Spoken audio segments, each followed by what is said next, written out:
is Hess versus Packers.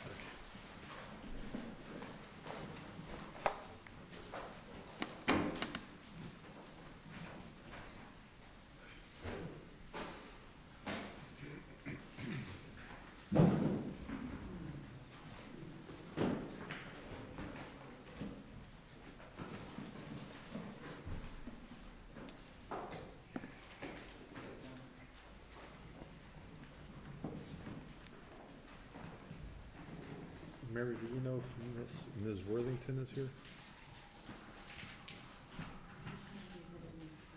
What's that? Oh. That wasn't her, a lady just went out a minute ago. Was that her perchance? You want me to go look? Yeah, if you wouldn't mind checking, Mr. Donald.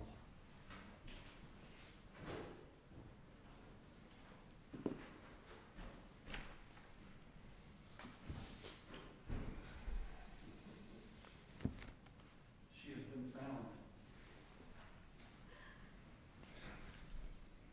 I didn't vote for her.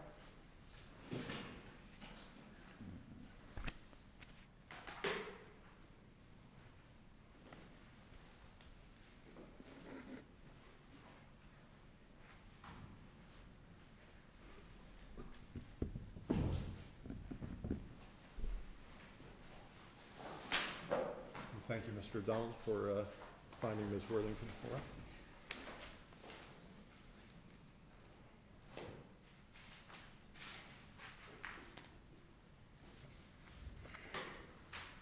May it please the court. I'm Lisa Worthington, and I represent the appellants in this matter who were the plaintiffs below.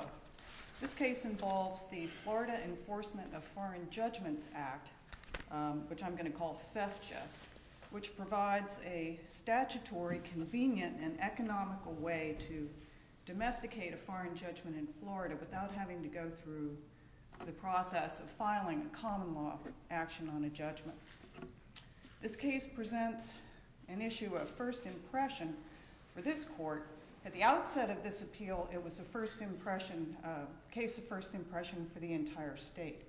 But 3 weeks ago, the First District Court of Appeal came down and answered the question, which is, what statute of limitations do you apply to a foreign judgment after it's been properly registered under FEFJA?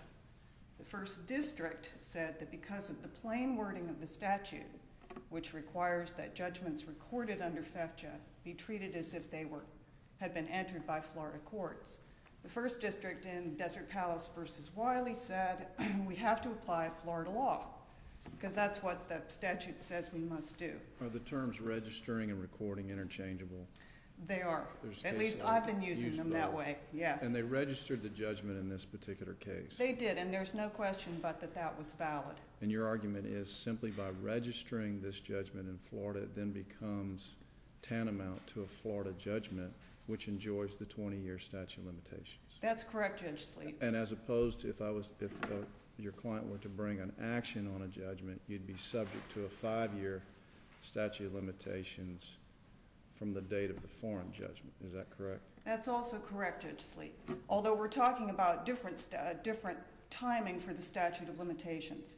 The 5-year statute of limitations for the filing of an action on a foreign judgment is at the beginning. So you've got 5 years from the date your foreign judgment was entered to file an action on that judgment in Florida. Once you do that, when you're successful, you get a brand new Florida judgment with a new 20-year statute of limitations.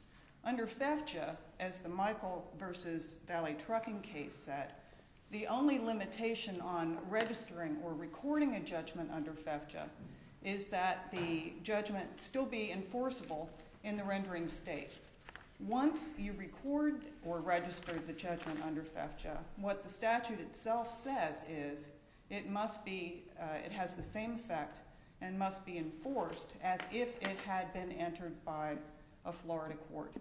And the first DCA, relying on that language, has held that, in fact, after being registered, foreign judgment registered under FEFJA does, in fact, enjoy the 20-year statute of limitations measured from the date of its entry, not the date of its registration in Florida, but the date of its entry in the original jurisdiction. Help me try to resolve something in my mind. Using a 20-year statute, I guess, provides for uniformity and certainty if I'm checking the property records.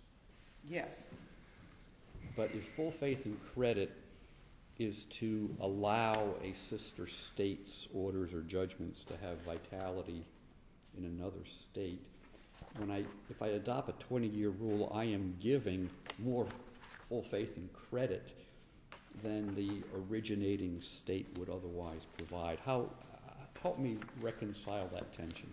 Well, in fact, that's an argument that the appellees made, and that's a rule that the trial court relied on, but in fact, there's no authority for that statement. There's no authority in the country that full faith and credit includes as the effect of the judgment the statute of limitations. All of the case law says that what you get, what is unassailable in a judgment under full faith and credit is its nature, its finality, its validity.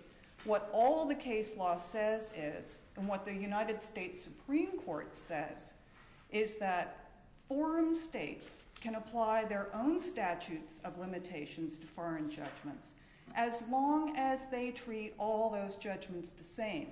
Now, the way most cases, or most states deal with this under FEFJA, and the way the federal courts have always dealt with it under 28 U.S.C. 1963, is to treat all judgments as if they were the judgments of the forum state.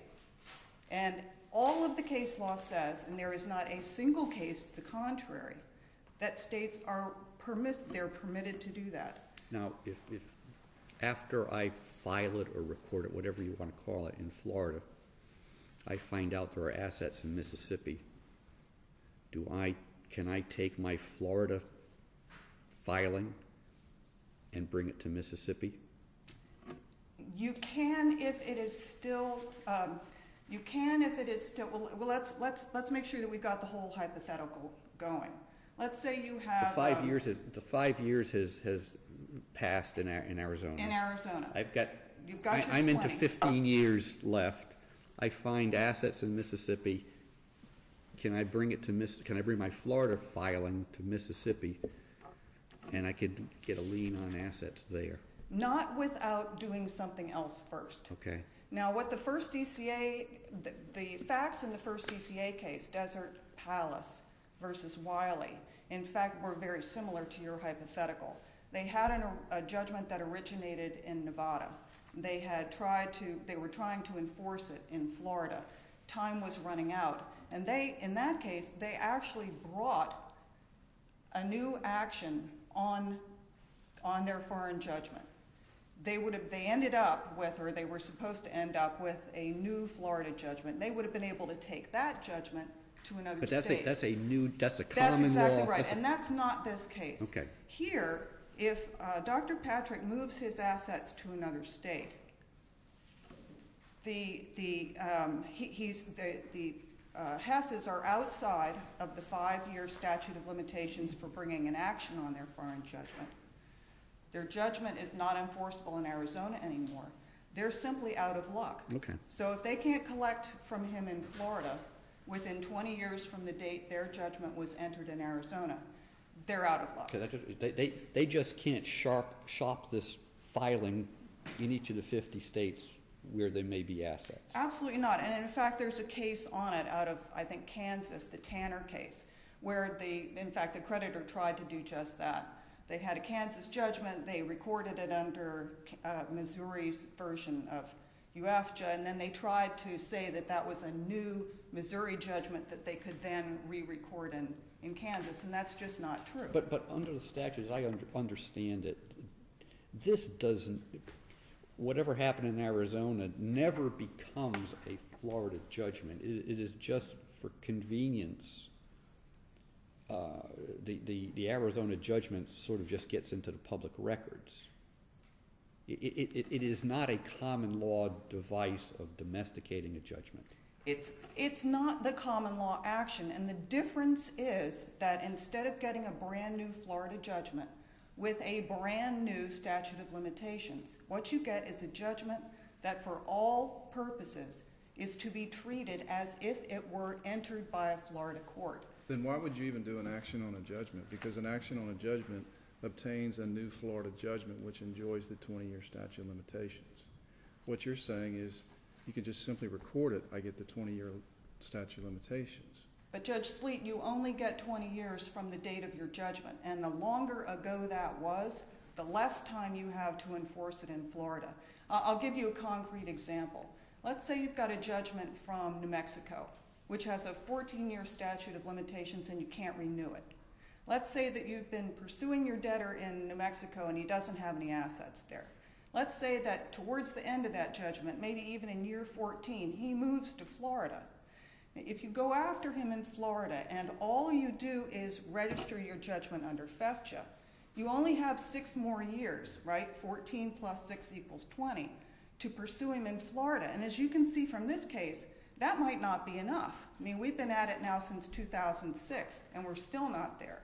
So instead, your judgment creditor can file an action on that judgment, and he's going to be within the 5-year limitation because the debtor just moved here, so the statute is told. And what he ends up with then is a new Florida judgment and 20, not 6 years, to get it enforced in Florida. That's why you still have that option. I have a concern about the First District Court of Appeal opinion in Desert Palace, which relies on the NAD case, which was really an interpretation of the Uniform Out-of-Country Foreign Money Judgment Recognition Act dealing with foreign countries. And they go on to cite that NAD has extended those claims to FEFJA, and they only cite the Goodwin Florida Bankruptcy Court case, but there's no discussion of the, for lack of pronunciation, the Hay, H-I-A-G-H case. I call that Hay. Hay.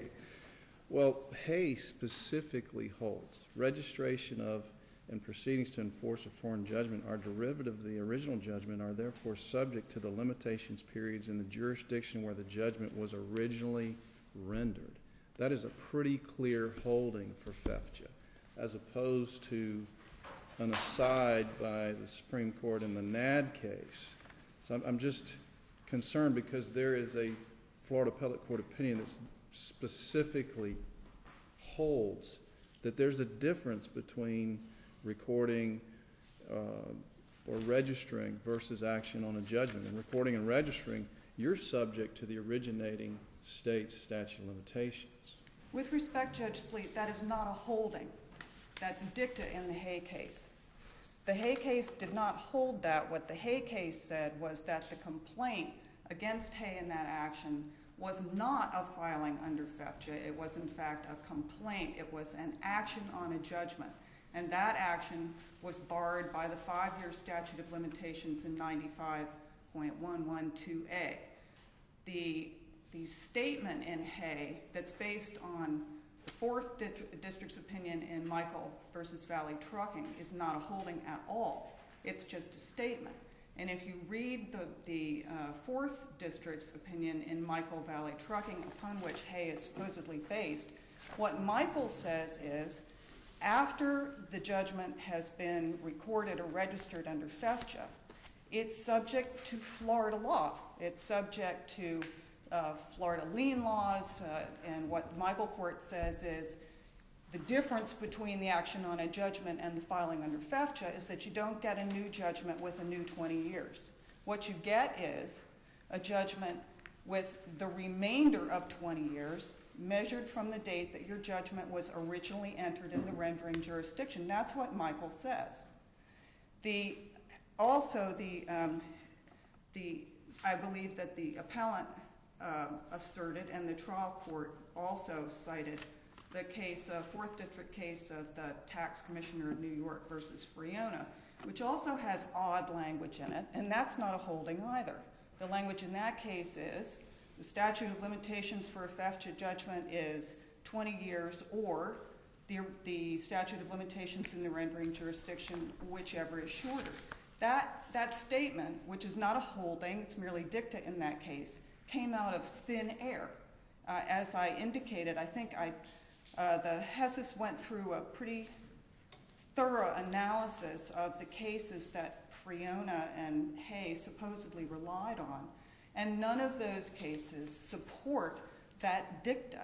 So what we have is conflicting dicta before the First District case. We have conflicting dicta in the Florida state courts. Michael says, once you've got your judgment, then Florida statutes apply, including, it wasn't an issue in that case, so Michael didn't hold that the 20-year statute under 95.11 subsection 1 applied. What Michael said is, and as this court said in Dollar Savings, once you've registered your FEFJA, because of the plain wording of the statute, you must enforce this judgment as if it had been entered by a Florida court. Both this court in Dollar Savings and the 4th District in Michael versus Valley Trucking said, okay, once you've got your judgment under FEFJA, you're applying Florida statutes. I have an appreciation, a significant appreciation for your position on this. The difficulty I'm having, I think the appellee makes a pretty good argument of trying to interpret and give meaning to Section 555024 and how that ties in. And that, as far as a timing situation, that seems to me to be a more specific statute than 55503. It does say nothing will be construed to extend the limitation period applicable for enforcement of foreign judgments. Why is it not a reasonable interpretation to say that the limitation period in Arizona is 5 years unless it's renewed, and then you get an extra 5 years? They didn't renew it, and therefore the first 5-year period is controlling. For two reasons. First, there's the plain wording of... And by the way, I'm sorry to interrupt. You didn't reserve time for rebuttal, and I'll give you a little bit of extra time, but how much do you want to reserve? You're at the 15-minute mark now. I'd like 2 minutes for rebuttal, Your Honor. To answer your question, there are two reasons why. The only courts that have, and I'm not going to say construed 55.5024 because it hasn't been specifically construed yet in a case where that was the issue in the case. But the court that has commented on what that means, the 4th District, in both the Muka case and the Bershin case, both interpreted the non-uniform statute to refer to the 5-year statute of limitations for the common law action for the enforcement of foreign judgments, referenced just 2 subsections above it. If you look in both of those cases, Muka and Bershin, you can see that that's what the court is interpreting that statute to mean. No Florida state court has ever interpreted the non-uniform statute to refer to any statute of limitations other than Florida's 5-year statute of limitations under 95.2A. There was a federal court bankruptcy decision in Ray Tranter that came out of the Southern District, I think in 2000. It's the only Florida court that has ever said what that means. It's referring to the statute of limitations in the rendering jurisdiction. Since then... One of the reasons I'm finding that argument somewhat appealing is this all flows from full faith and credit. And so if a judgment is no longer entitled to full faith and credit because it is gone in the original forum state, why should it be interpreted the way you're suggesting that Florida, using this act, gives it new vitality when the originating state does not? That would be a true argument if we were right now trying to register this judgment under FEFJA. It wouldn't be entitled to full faith and credit, so we wouldn't be able to register it under the act because registration depends on the judgments being entitled to full faith and credit. However... But what would the meaning... I'm trying to reconcile the existence of that sentence and give sort of scholarly meaning to the fact that you can have an original action in Florida to enforce a judgment and you can record and enforce the judgment. And so how that would tie in to still make the filing of the action that more significant, more impactful proceeding for purposes of longevity. I guess I didn't explain that very, very clearly. With an action on a judgment, if the Hesses had brought a timely action on a judgment, they would have had 20 years in which... No, and I understand. They can pursue either remedy. Right, and the remedies are different. And the remedies are different. And the consequences are different. But if within the first year of the existence of a foreign judgment, a party says, okay, what is going to give me the best opportunity to collect for as long as it takes? Isn't it the recording, or not the recording, but the actual new action? Well, but that's the point of keeping the common law action and the statutory action. Statutory action is a lot quicker, cleaner, cheaper. If you're only talking... Your position seems to conflate the two very, very heavily.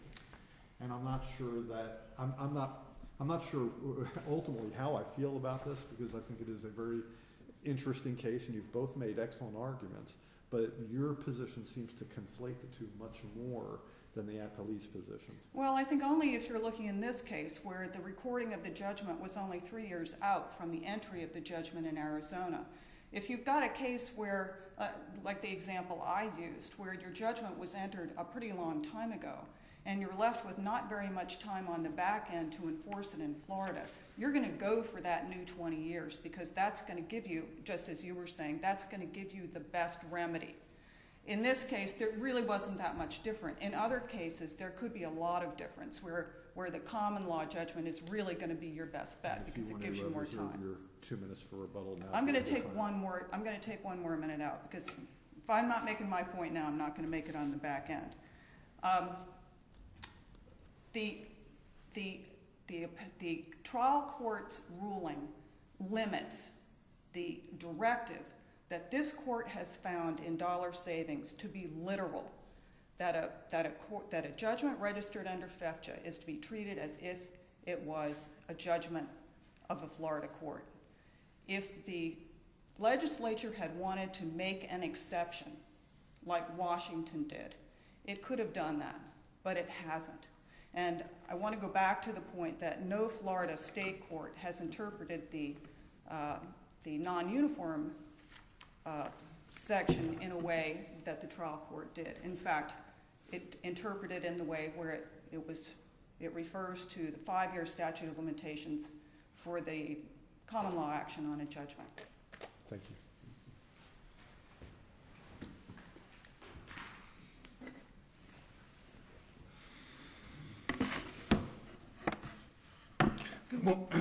Good morning, Your Honors. I'm Robert Donald from Fort Myers, and I'm here on behalf of your appellee, John Patrick. I can see that the court knows the relevant cases here, and I'm going to get to the Desert Palace case in a bit, but I'd like to start by coming at this from sort of a different direction to set up what I think the issue is. This appeal obviously presents some knotty problems. There's statutory interpretation going on, as we can see from your examination of Ms. Worthington. There's conflict of law issues, and there's a number of statutes involved in Florida as well as statutes in Arizona. There's several decisions in this area that y'all have discussed that in some respects are conflicting. And let me give you one thought, if you can take a look at this.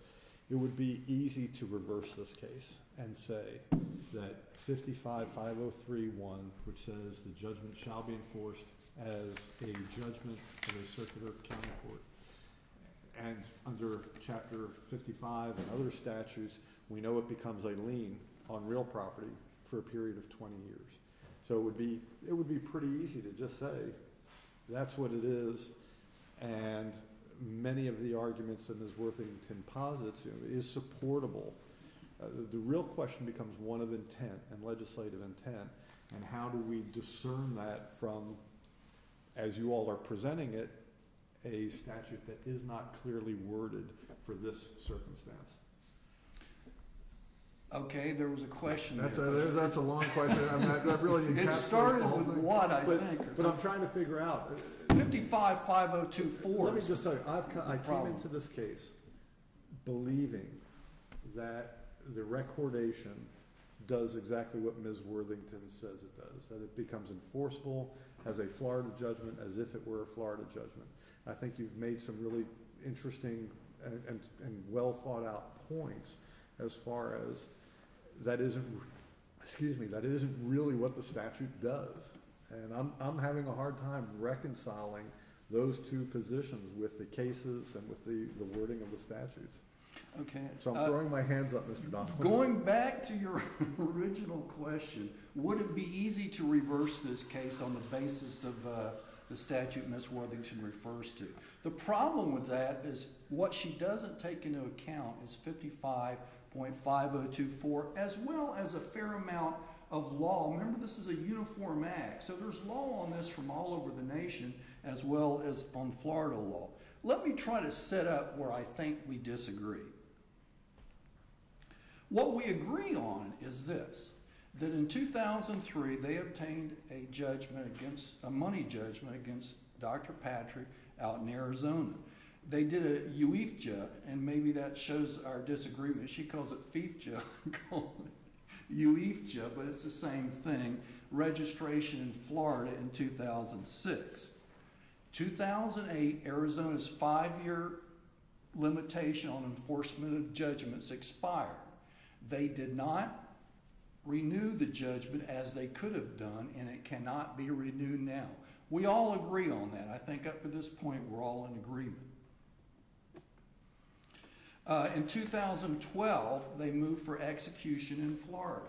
Now we're 4 years past 2008 when they could not have obtained execution in Arizona. So it boils down to this. At the time they did the registration in Florida, it was still an enforceable judgment in Arizona.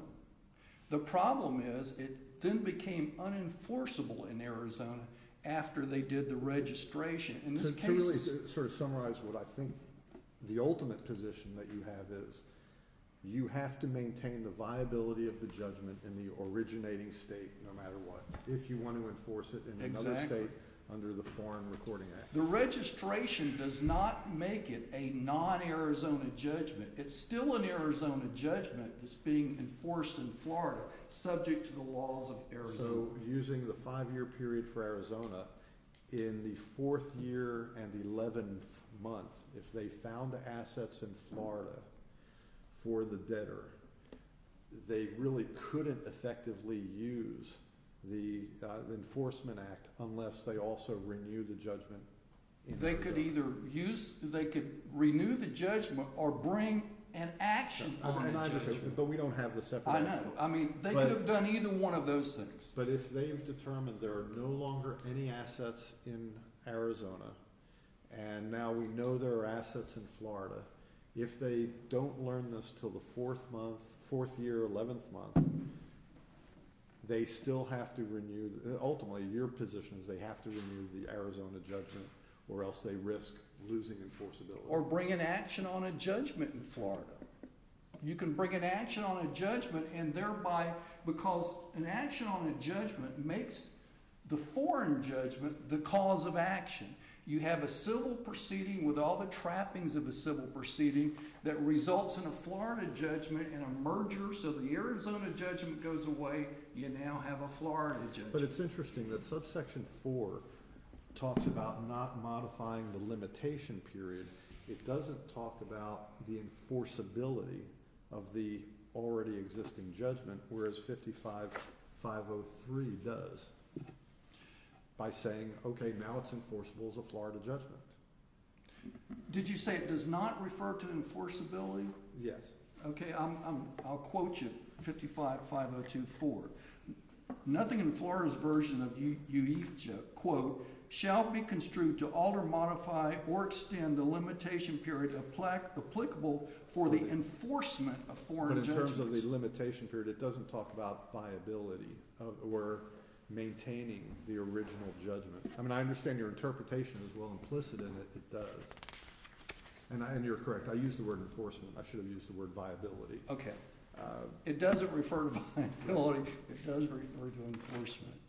But if I want to try to get to where I think the cutting edge of this case is. And this is not a simple case. I'm not saying we get to there and we win, but I'm saying this is the issue you guys have to deal with. We all agree that at the time they do the UIFJA registration, it has to be valid in the state where it was issued, or the issuing state, this being Arizona. We agree on that, okay? I hear today from Ms. Worthington a slightly altered version of that. I thought they agreed that it had to be still valid under Arizona law. She now says it's the 20-year Florida statute that relates to the Arizona judgment and says when you can do the UIFJA registration. I think that's a new argument. From what I understood, they were in agreement with us, and the fourth DCA cases, MUCA and those, say that it's got to be valid under the limitations period of the issuing state, not Florida, the issuing state. Okay, and I thought we agreed on that. Where we disagree is once you have a UIFJA registration, what controls as to how long that foreign judgment is enforceable? That's the problem here, okay? It's not when it's filed, it's what controls after it is registered here in Florida. What limitations period do you use? And there's got to be some distinctions here, because otherwise you make 9511 itself irrelevant. Remember, 9511 draws a distinction between a foreign judgment and a Florida judgment, okay? To bring an action on a Florida judgment is 20 years, on a foreign judgment is 5 years. They say it's 20 years for a foreign judgment too. Well, if that's so, then 9511 is all wrong, because 9511 makes a distinction between Florida and foreign judgments. So we got 555024 that says we don't mean to change any limitations periods by enacting this thing. So what are the limitations period for enforcement of a judgment that has been registered under FIFJA or UIFJA, whichever you want to call it? My unsatisfying answer is it depends. There's two ways to enforce a judgment under UIFJA, as we've discussed here. You can bring an action on a judgment, in which case you've got 20 years to enforce it because you get a Florida judgment. If you do a UIFJA registration, though, where you still have an Arizona judgment, you don't have any Florida judgment, there's no specific statute of limitations in Florida as to what that registration means, okay? And that sort of makes some sense because it's still an Arizona judgment. It would make sense under choice of law analysis that you would look to the state who issued the judgment, and we haven't changed it in Florida by virtue of the registration. We look to the state that issued the judgment. We don't look at Florida's statute of limitations. Now, Ms. Worthington makes the point that full faith and credit does not absolutely require that you apply the statute of limitations of the issuing state. That's true. We've admitted that all the way along. They want to make that an argument, but we're not arguing about it. That's exactly right. But it doesn't prohibit a state from going to the issuing state. Here, the issuing state is Arizona. We have the borrowing statute in 9510 that says, essentially, if the statute of limitations in another state applies, then it applies in Florida also to the cause of action. That's sort of a conflict of law statute, and sort of playing about in the back of this thing is conflict of laws issue.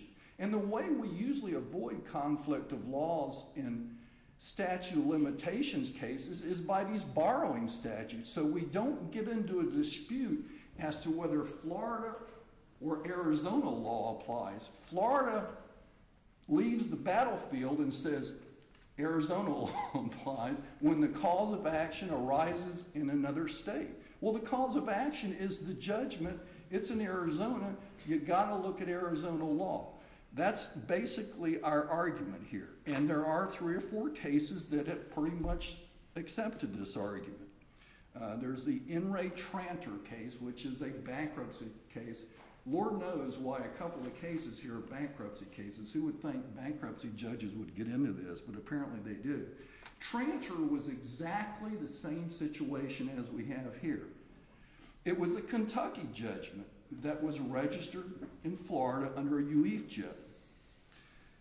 It was valid in Kentucky when it was registered, but it wasn't valid when they went to enforce it in Florida under Kentucky law. The federal court looked at mainly the 4th DCA cases and said, look, it's got to still be valid in Kentucky when you seek to enforce it in Florida, because a UEFJA registration doesn't create a new judgment. You're talking about the Kentucky judgment here, not the Florida judgment.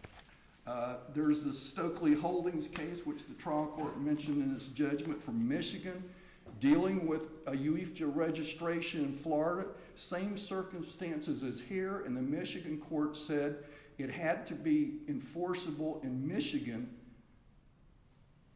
even though the UEFJA registration was in Florida. There's a Caldwell Banker case from Arizona that holds the same thing. Okay, so there are several cases that have actually looked at this exact scenario that we have under Florida law and have held that in a UEFJA registration, since it's not an action on a judgment, you don't get the benefit of having a Florida judgment. Desert Palace. I want to speak to Desert Palace for a moment. It was a Nevada judgment in 1991, and the UEFJA registration was in 2001, and the trial court dismissed it. The first DCA, and this is odd what the first DCA did here. The first DCA said you have 20 years to bring the action. Okay, and perhaps this is where Ms. Worthington is now getting the change of view here about how long you have to bring the action. The Desiree case confuses what Goodwin said, which is Judge Pasquet's bankruptcy case, and applies what the Goodwin says is that you have 20 years to enforce it, not 20 years to bring it. Desert Palace gets confused about that and says you have 20 years to bring it, okay? So it sort of confuses the issue even further, another reason why this is a difficult area. It relied upon this Goodwin case, which the Goodwin case itself never mentions the non-standard provision in our version of UEFJA. And it says that the Foreign Country Judgments Act is, for policy reasons, practically identical to UEFJA.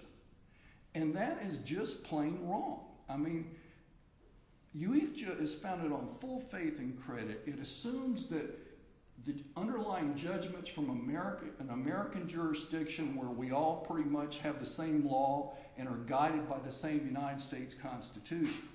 A foreign country judgment is a whole different bird. A foreign country judgment can only be domesticated in Florida or anywhere else by an action on a judgment. You can't just register a foreign country judgment as you can a foreign state judgment under UEFJA. And where this comes from is this: under the old version of the Foreign Country Act, a Texas court said that's unconstitutional. You can't just register a judgment from Togo as you can a judgment from Arizona. There's got to be an action on a judgment, because who knows what law these people are applying and any of that sort of thing. Also, it would make sense with a foreign country judgment that you not utilize their statute of limitations, because God knows if they even have a statute of limitations. They don't have the same background in the law that we do. So the error of Godwin that is sprung through to Desert Palace is that it equates a foreign country judgment with a foreign state judgment, and that is just plain wrong. The two are totally different, as the case law gathered in the answer brief tells the court. They're different things, and you can't apply one to the other without running afoul of some of the basic concepts applying to each one. That being said, if the court has no further questions, I'll sit down and let Ms. Worthington finish up. Thank you, Mr. Dolan. Thank you, Your Honors. Did you have some questions? Do I have any time left at all, Your Honor? About a minute and a half. You have to take it, though. I've got 3 quick points. First of all, UFMRJA does require almost the exact same registration procedure as FEFCHA. If you look at the statute, that's true. Secondly, the Tranter case has been superseded in the Southern District by a case that just came out in April, 645 West 44th Street, that I supplied the court in a notice of supplemental authority. In that case, the Southern District said, once you've registered your judgment, it is subject to the 20-year statute of limitations in Florida. The conflict of law question in this case is resolved by the plain wording of the statute itself, where in 55.5031, the statute clearly says, once you've registered it here, we're going to treat it like a Florida judgment. And the practical reason for that is the outcomes that I set out in my reply brief. If you accept the Hess's argument and you subject this judgment and FEFCHA judgments to 20 years, when you go to see if that judgment is enforceable in Florida, you have one step. It's the same step you take if you're going to see if a Florida judgment is enforceable here. You look at the judgment. You see what date it was entered. You see if 20 years have gone by, and if they have, it's not enforceable. Under the trial court's interpretation, you've got about 7 steps. You look at the judgment. You look at what state it was entered in. You look at that state statute of limitations. If you're past that statute of limitations, you've got to look to see if that state has a renewal procedure. If it does, you've got to see what the renewal procedure is. If they are good with the renewal procedure, and some states have unlimited renewals, so you can be 50 years out sometimes and your judgment's still going to be enforceable in its home state, but then you're going to have an argument that's going to come before an appellate court. Okay, so now we're 50 years out. Are any Florida statutes of limitations going to apply? Are we now going to apply the 20-year statute of limitations? To conclude this, Thank you, Your Honor. We ask that you reverse the trial court. Thank you.